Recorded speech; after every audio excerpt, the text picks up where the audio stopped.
Hezbollah confirmed on Saturday.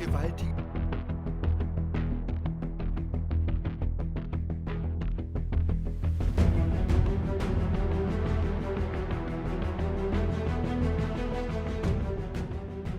तारीख 28 सितंबर और Lebanon की राजधानी बेरूत स्थित हेडक्वार्टर को 80 टन बम से हमला कर उड़ाना।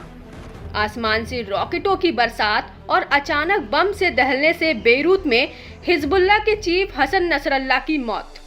जी हां, इजरायली सेना के भीषण हमले में पिछले 32 सालों से हिजबुल्लाह का नेता रहा हसन नसरल्लाह मारा गया।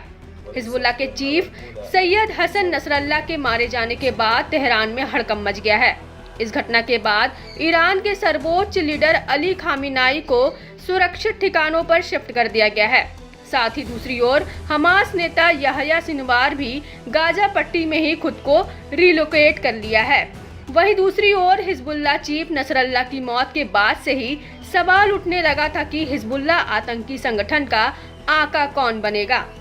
हसन नसरल्लाह के मारे जाने के बाद से ही उसके चचेरे भाई हाशिम सफीदीन का नाम चर्चा में था और हुआ भी कुछ ऐसा ही।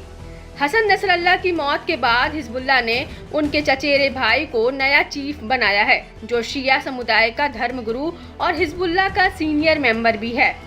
आपको बता दें कि पश्चिम एशिया में जारी 2 बड़े संघर्षों ने पूरे विश्व को चिंता में डाल दिया है।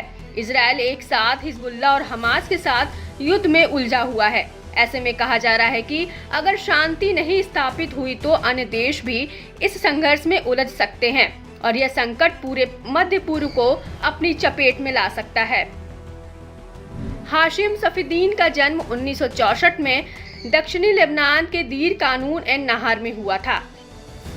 हाशिम सफीदीन एक प्रमुख लेबनानी शिया मौलवी और हिजबुल्लाह का सीनियर नेता है। हिजबुल्लाह के लड़ाकों में हाशिम को नसरल्लाह का उत्तराधिकारी माना जाता रहा है। सफीदीन की गिनती नसरल्लाह और नईम कासिम के साथ हिजबुल्लाह के टॉप 3 नेताओं में होती थी।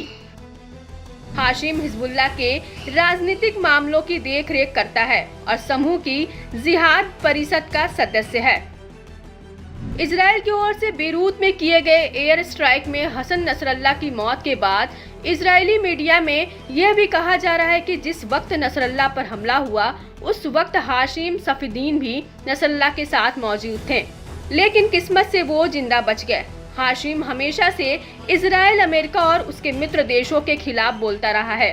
खास तौर पर फिलिस्तीन के मामले को लेकर उसने कई बार भड़काऊ भाषण भी दिया है।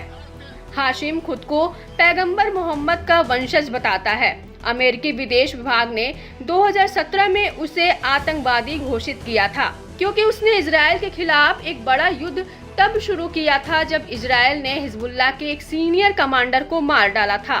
तब हाशिम ने अपने लड़ाकों से कहा था कि दुश्मनों को रोने पर मजबूर कर दो। हाशिम ईरानी सैन्य जनरल रहे कासिम सुलेमानी की बेटी ज़ैनब सुलेमानी का ससुर है, इसलिए उसका ईरानी शासन से भी संबंध है। 2020 में हाशिम के बेटे रिदा ने कासिम सुलेमानी की बेटी से शादी की थी। हालांकि कासिम सुलेमानी उसी साल बगदाद में हुए एक अमेरिकी हवाई हमले में मारे गए थे। सफीदीन का कदकाठी अपने चचेरे भाई नसरल्लाह से मिलता जुलता है।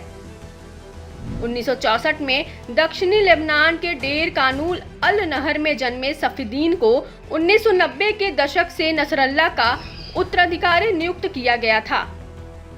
जिस वक्त नसरल्लाह ने हिजबुल्लाह के चीफ का पद संभाला, उसके 2 साल बाद ही सफीदीन को बेरूत वापस बुला लिया गया था।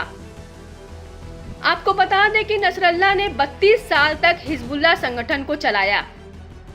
बताया जा रहा है कि पिछले 42 सालों में हिजबुल्लाह ने कभी ऐसी स्थिति नहीं देखी जब उसके सभी कमांडर मारे गए हों।